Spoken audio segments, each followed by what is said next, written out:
bienvenue à tous. Vous êtes dans Télématin, il est 7h, le journal. Loubna Anaki. Bonjour Loubna. Bonjour Laurence, bonjour à tous. C'est un vote qui était sans doute très attendu par les stagiaires en France. L'Assemblée nationale a voté cette nuit la proposition de loi sur l'encadrement des stages en entreprise. Elle prévoit plusieurs mesures pour mettre fin aux dérives. Le temps de présence des stagiaires ne pourra notamment plus être supérieur à celui des salariés. Le détail avec Sophie Watine. Fini les stages photocopie café. Pas sûr, car si la nouvelle loi protège davantage les quelques 1,2 million de stagiaires, elle ne bouleversera pas leur quotidien.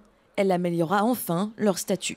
Le temps de présence des stagiaires ne pourra plus être supérieur à celui des salariés. Ils auront droit au titre restaurant si l'entreprise en distribue, mais aussi à une prise en charge partielle des frais de transport. Autre point important, la gratification. Elle reste obligatoire pour les seuls stages dépassant 2 mois, mais sera due désormais dès le premier jour. Un quota maximal de stagiaires par entreprise sera ensuite fixé par décret. Et enfin, les conditions des stagiaires pourront être surveillées par l'inspection du travail. Réglementées donc, mais sans décourager cette pratique qui place les jeunes en situation professionnelle. Une étape importante puisque 20% des diplômés ont trouvé leur emploi à la suite d'un stage. En bref, cette macabre découverte en Seine-Saint-Denis, une mère et sa fille de 10 ans ont été retrouvées mortes hier soir dans leur appartement de Pantin. Elles auraient été poignardées et selon les premiers éléments de l'enquête, il s'agirait d'un drame familial. Plusieurs cas de méningite signalés à Nice. 3 personnes ont déjà succombé à la maladie ce week-end et un adolescent est ce matin toujours en réanimation. Mais l'agence régionale de santé se veut rassurante. À ce stade, il ne s'agirait pas d'une épidémie. Il y a 10 jours, Jean-Yves Le Drian avait prévenu l'opération Sangaris devrait durer plus longtemps. Aujourd'hui, le Parlement devrait se prononcer sur la prolongation de l'intervention militaire en Centrafrique, alors que sur le terrain, le nombre de soldats français doit passer de 1600 à 2000 hommes. En Ukraine, 3 jours après la destitution de Viktor Yanukovych, la transition politique se poursuit. L'opposition tente de redresser rapidement le pays. Aujourd'hui, un nouveau gouvernement devrait être nommé. Sur place, on retrouve notre envoyé spécial, Franck Genozo. Franck, bonjour. C'est une journée décisive pour l'Ukraine. Journée décisive car, comme vous l'avez dit, dans les 24 heures, l'Ukraine devrait avoir un nouveau gouvernement et un nouveau Premier ministre. Les tractations sont en cours en ce moment même au sein du Parlement pour trouver une solution et pour former ce gouvernement de coalition dans les heures qui viennent. Tout ça sur fond de bras de fer diplomatique avec d'un côté la Russie qui a d'ores et déjà annoncé qu'elle ne reconnaîtrait pas la légitimité de ce gouvernement et de l'autre l'Union européenne et les États-Unis qui enverront aujourd'hui ici à Kiev le numéro 2 de leur diplomatie.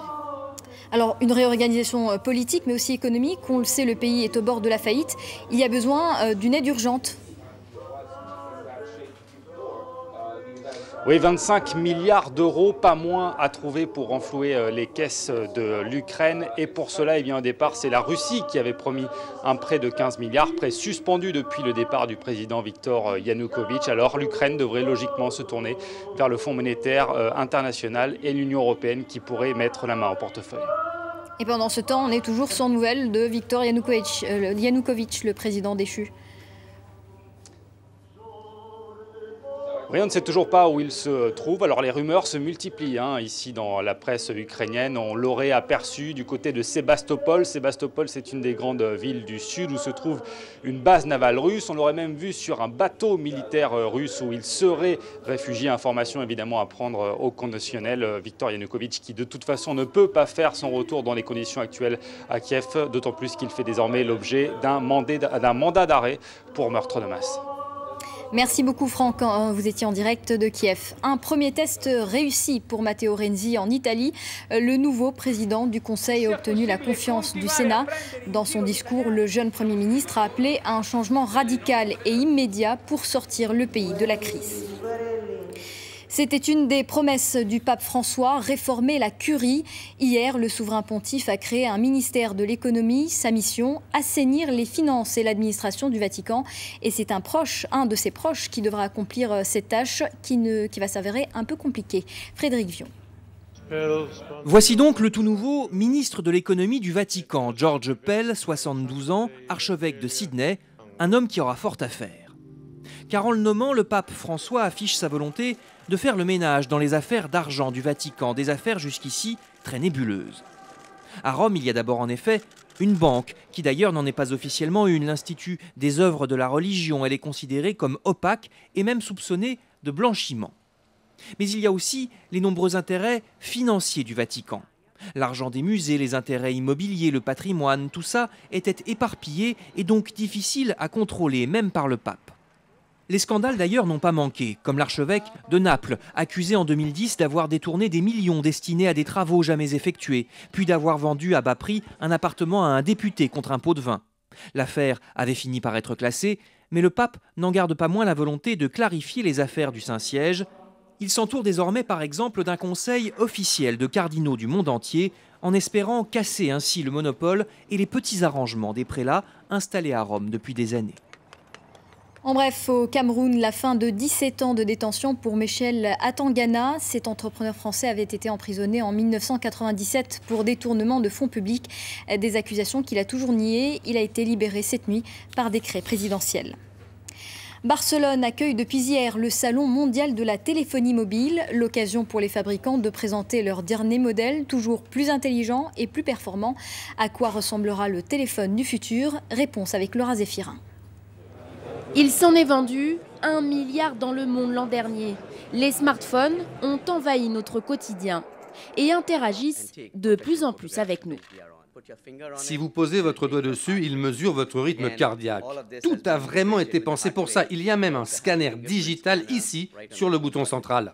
Dans ce congrès mondial de la téléphonie mobile à Barcelone, tous les leaders du marché sont présents et viennent présenter leurs dernières nouveautés. Comme cette montre qui devient une extension du smartphone. Plutôt que de le sortir à chaque fois que vous recevez un SMS ou que vous voulez écouter de la musique, il suffit de regarder votre poignet. Enfin, c'est une première mondiale. Voici la brosse à dents connectée. Plus que de laver les dents, elle enregistre sur une application la façon dont on se les lave ou encore si l'on respecte bien les 2 minutes de brossage. L'application permet aussi de partager ses informations directement avec son dentiste. Retour en France avec cette initiative originale à l'Alpe d'Huez. Les vacanciers peuvent louer des voiturettes électriques pour 25 € la journée. Pour l'instant, il n'y a que 12 véhicules en circulation, mais le projet semble déjà connaître un succès. Claude Marcotte. L'Alpe d'Huez à l'heure de la micro-voiture électrique. 12 de ces petits véhicules 2 places sont mis à la disposition du public en autopartage. À l'origine de ce dispositif, Olivier Rossinelli, qui, dit-il, a été inspiré par un philosophe français. Et Michel Serres avait eu une phrase que j'ai mis très longtemps à comprendre, c'est ça qui est bien quand on travaille avec des gens intelligents, c'est il faut dématérialiser l'automobile. Et en fait, c'est ça l'autopartage. 100% électrique donc et équipé de pneus neige, un casier pour déposer les skis ou les provisions. Depuis le 15 février, les touristes et les résidents de l'Alpe d'Huez peuvent les tester en autopartage. Très intéressant et je pense que ça va ouvrir des horizons de déplacement, surtout quand on est à pied. On verra si vraiment il y en a des disponibles au moment où on veut et quand on veut. 25 € par jour, 80 pour la semaine. Louer une voiturette électrique semble avoir déjà ses adeptes dans la station. Et si le succès est au rendez-vous, le promoteur du projet envisage d'agrandir son parc de 50 véhicules supplémentaires dès l'année prochaine.